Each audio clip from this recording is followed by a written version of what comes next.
Joe.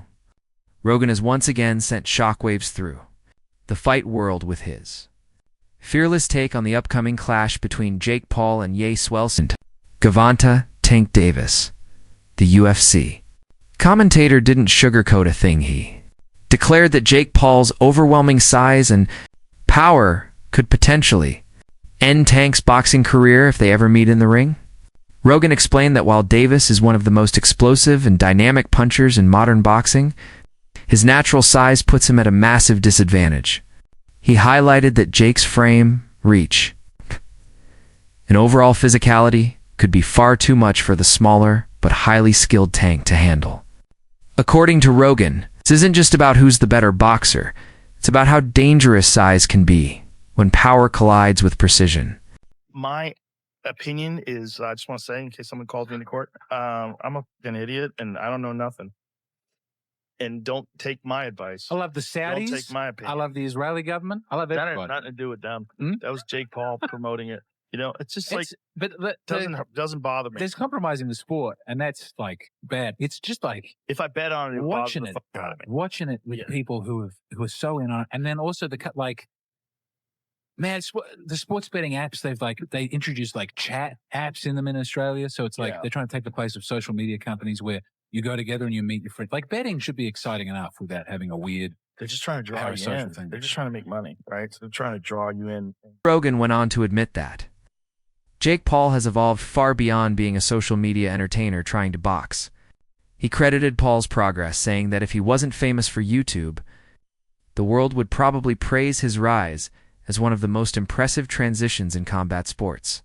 Rogan praised Jake for having real ring awareness, solid fundamentals, and the ability to fight with discipline under pressure. However, he also issued a serious warning. Facing Gervonta Davis could be a double-edged sword. While Jake has the physical edge, Tank's technical mastery, speed, and knockout instincts make him a different kind of danger altogether. Rogan stressed that if Jake takes Davis lightly, or treats this as a show rather than a fight, he could be the one paying the price inside the ring.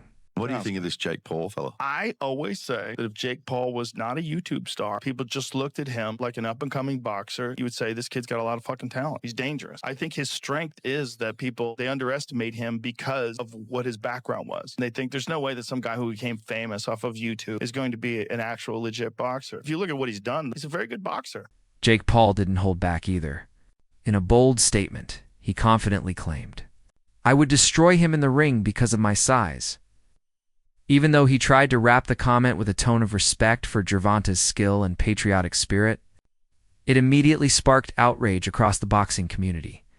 Critics accused Jake of turning the sport into a spectacle driven by ego rather than discipline. With Paul walking around close to 200 pounds as a cruiserweight and Davis ruling at lightweight around 135, the difference is staggering. Fans and analysts alike see it as more than a mismatch. They see it as a potential danger zone where entertainment might be prioritized over safety. To many, it feels less like a fair fight and more like reckless showmanship, dressed up as competition.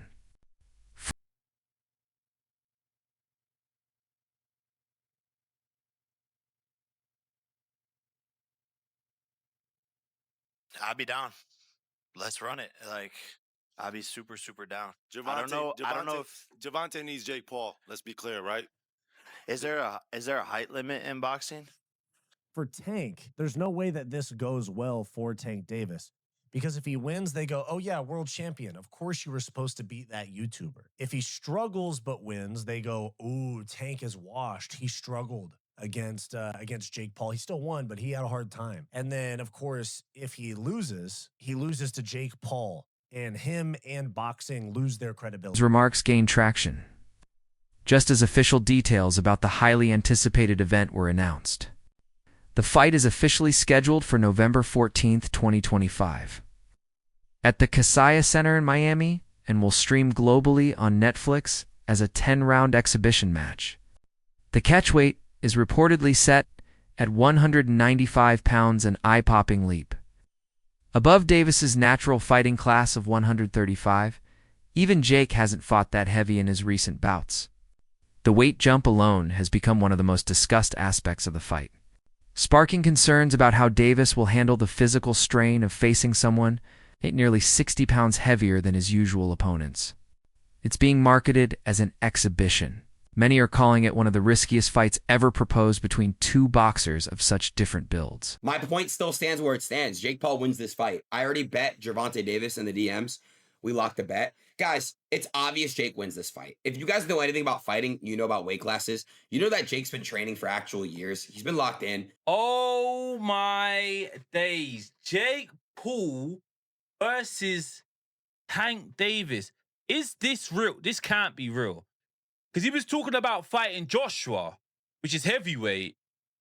And now he's saying about fighting Tank. Nah, this can't be.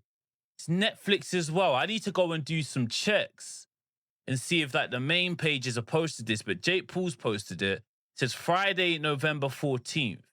It's in Atlanta, State Farm Arena. This is random, no? As the hype continues to grow, the voices from within the boxing community have become louder and more divided. Several former champions, trainers, and analysts have stepped in, expressing everything from curiosity to outright disbelief. Some view it as an exciting crossover moment for the sport, while others see it as a dangerous circus act that could set a bad precedent. The shared sentiment among professionals, however, leans toward concern for safety, legitimacy, and what kind of message this sends to the next generation of fighters. To them, the matchup is either a bold experiment or a potential disaster waiting to happen. Oh, Jake Paul is fighting Gervonta Tank Davis. Chilaquiles, chilaquiles. Musty energy. Musty energy. Musty energy. Musty energy. Oh, it's musty, and I say that respectfully. Per Mike Hoppinger in the Ring magazine, Gervonta Tank Davis, freshly off his domestic violence charges being dropped, will get into the ring with Jake Paul in Atlanta with a proposed date of November 15th. Lord child. Tank weighs about 135. Jake Paul weighs about 200-something pounds. So obviously this will be at a catch weight, and this possibly will not be a sanctioned fight where it will count on anybody's records. But I'm going to tell y'all like this. Tank fans, you niggas down bad. The hatred. Musty energy. You niggas is down bad.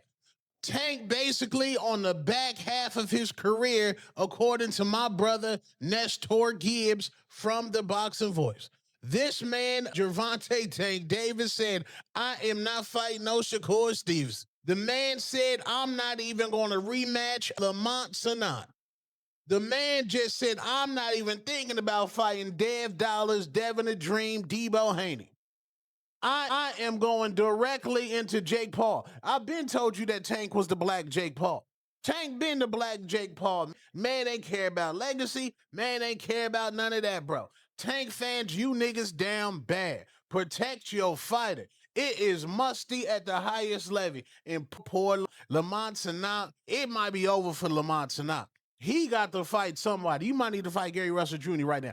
Tank Davis, Lord Child, Jake Paul, boxing down bad. This about to make a lot of money. The only plus in this is that Alicia Baumgardner, a.k.a. Bomb Amy, might be on this card. I would love to see Alicia Baumgardner back on Netflix. That is a plus, and my man Lucas Body might get on there as well, and Avius Griffin. So it might be a movie as far as the undercard. Tank Davis, you down bad, bro. Boxing is absolutely disgusting and musty at the highest level. Get it together. Tank is a 30-plus-year-old prospect at the back end of his career. He on his Mayweather McGregor at the age of 30. Lord child. Calvin Ford, the longtime head trainer of Gervonta Davis, admitted that the fight comes with undeniable risks. He acknowledged the massive weight gap, but insisted that Team Davis isn't backing down. We signed the contract and we're going to make it happen, he said. Instead of focusing on body weight, Ford turned the attention to glove size, saying that could help level the playing field. He revealed that the teams are still debating whether lighter or heavier gloves will be used. Ford mentioned that Davis typically fights with 8-ounce gloves and suggested that Paul should use 10-ounce gloves while Davis sticks to his usual 8. According to Ford, this would create a slight balance between speed, protection, and power, ensuring both men fight under fair yet challenging terms. My only concern is, the gloves. You understand what I'm saying? Because we don't fight in 12-ounce gloves. We don't use 12-ounce gloves. That's training gloves. You know what I'm saying? I'm like, that's 2 pounds away from Jake. He fights in 10s. Tank fighting 8s. So he losing 4 ounces. So my thing is, I said, they said, put Tank in 8s, put him in 10s. That makes the fight more interesting. You know what I'm saying? And we'll go from there because I understand.